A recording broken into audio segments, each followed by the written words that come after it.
Nggih, nyuwun pangapunten kawula nderek mangayu bagyo wonten dalemipun Bapak Soimin. Saimin. Endi Mas tintingane? Kowe ilang. Saben bengi nyawang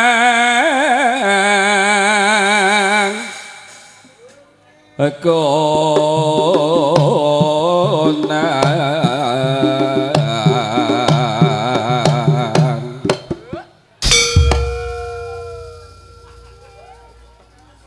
yen memajang mung nganggo janur kuning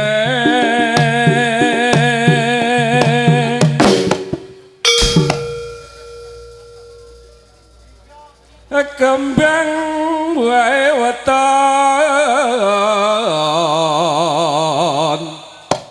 gunung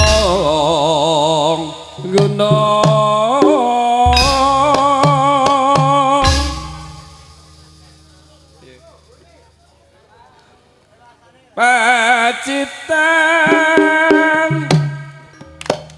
sarwi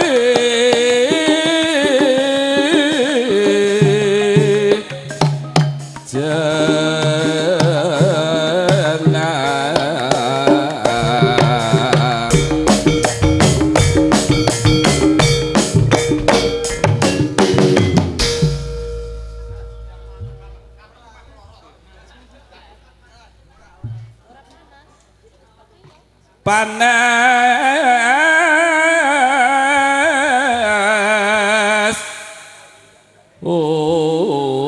udan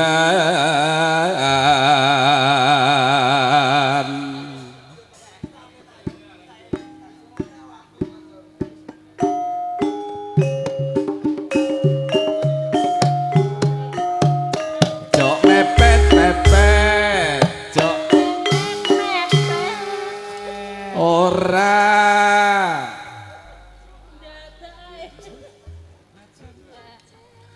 najan wadon sarwe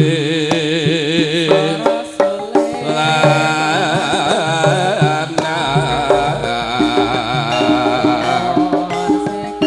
balik ulun apa sediane kelakon ngono aja ngono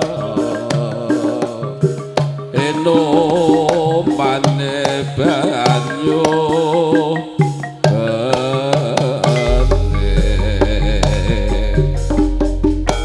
dek jaman berjuang jor kelingan anak lanang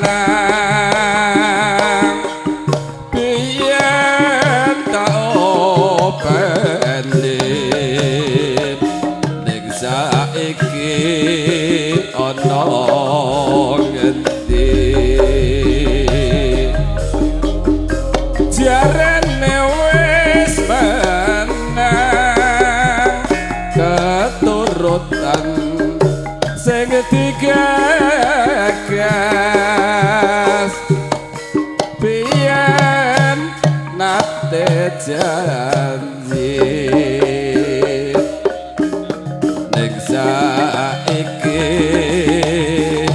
apa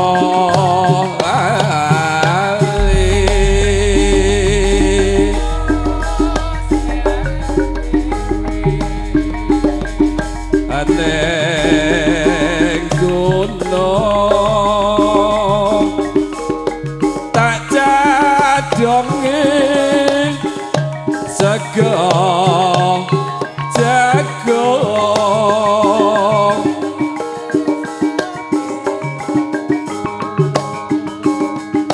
yen mendung tak silih capek gunung maesung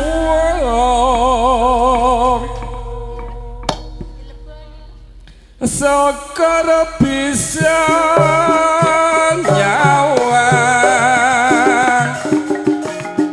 gunung desa dadi raja dene ora ilang gede padha lara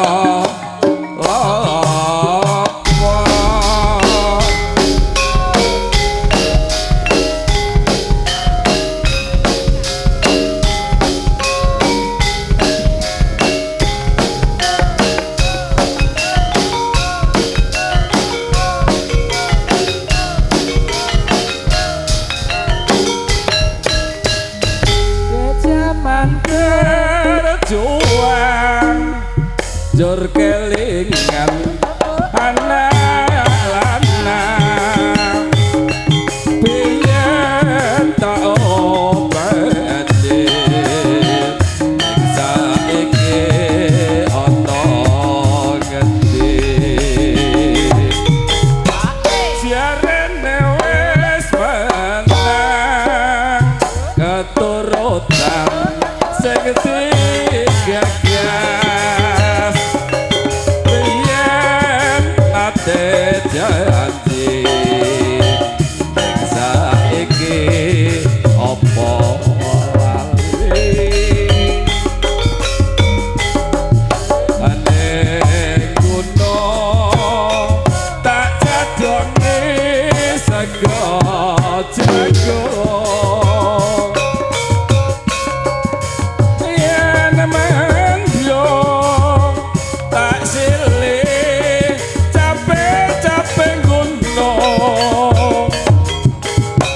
sokor bisa nyawa gunung desa dadi raja dene ora ilang gede padha lara apa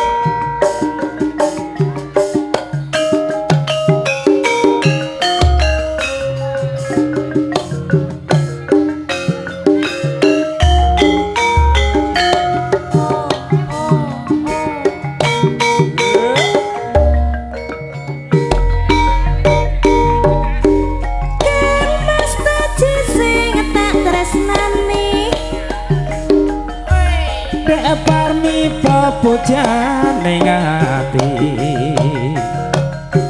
Kang Mas Taji jantung hatiku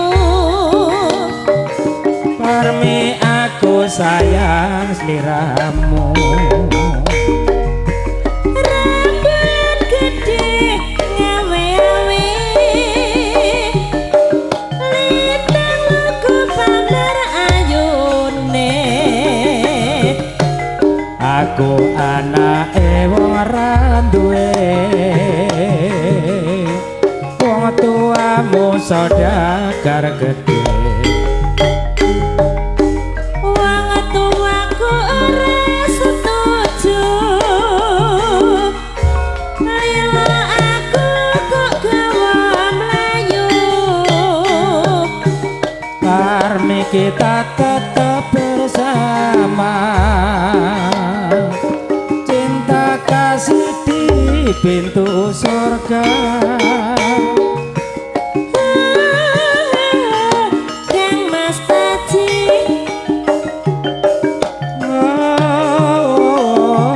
parmi mari kita terbang bersama mengarungi samudra samudra cinta. Wong tuaku ora setuju, ayo aku kok gawa mlayu. Armi kita tetap bersama.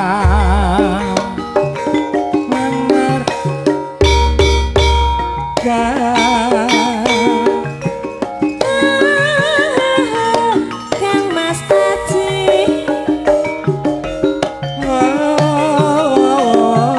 Parmi,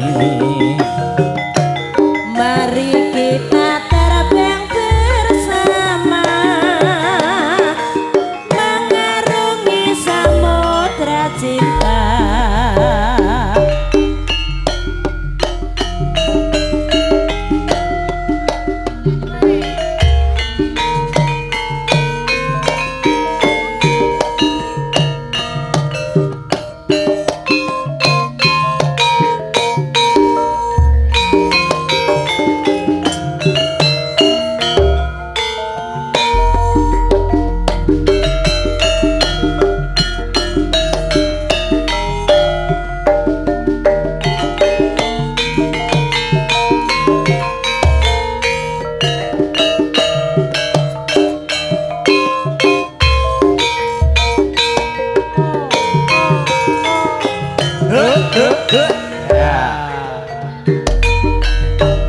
Kaya lane wong kang sugih rasa sujanan, ora liya yen tuweke arep dibebeda.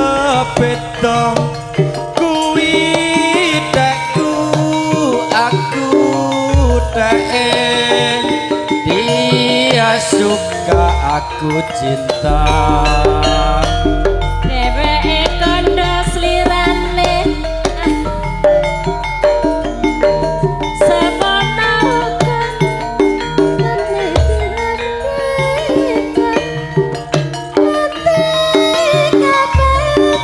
aku kuwi cinta sehidup semati.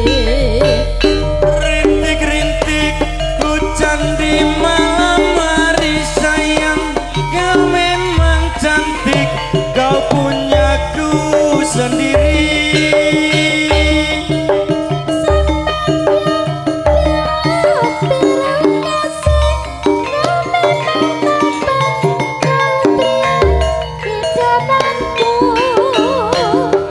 Memuji urip bisa kasembatran, urip bebrayan nganti besok popote jaman. La la la la, oh cinta kaya di surga. Rintik-rintik hujan di malam hari sayang, kau memang cantik, kau punyaku sendiri.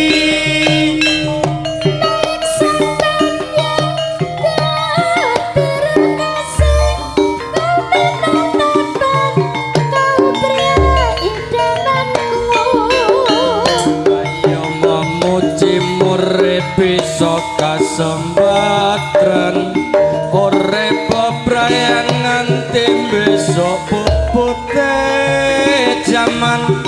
La la la la la la, oh cinta kaya di surga. Matur suwun Bapak Yagum.